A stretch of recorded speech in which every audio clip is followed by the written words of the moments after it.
As a natural process, whenever infection occurs, our body produces antibodies against the virus or pathogen. There is a lag period varying from a few days to 2 weeks for the antibodies to appear after exposure. Thus, the best time to get tested to detect antibodies is 3 weeks after infection. In COVID infection, we can conduct antibody test in 2 stages.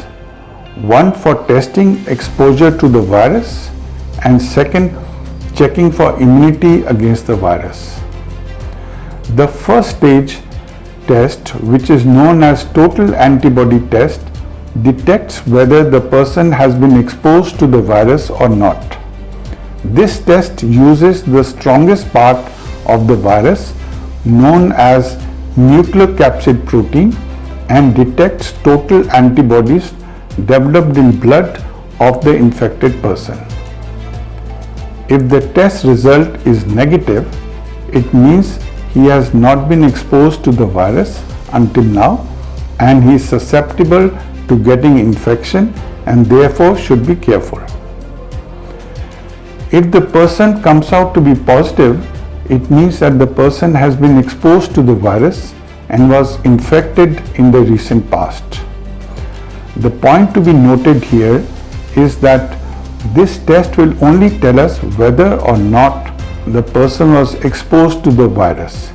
That is, he was infected but probably did not come to know as he was without any symptoms of COVID infection like cough, fever or breathlessness. In COVID infection, asymptomatic exposure appears to be common.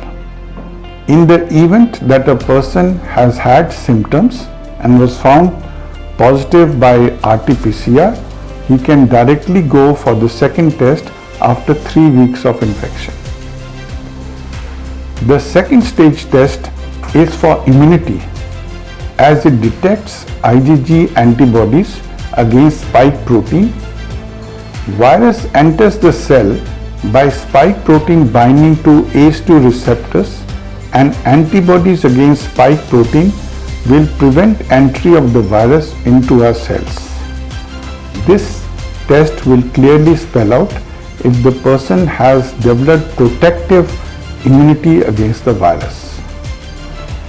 Even if positive on both the above serological antibody tests, we should still not lower our guard and continue to practice social distancing, wear mask in public, should not assemble in closed spaces, must wash our hands with soap and water, secure in the knowledge that for us the worst is over.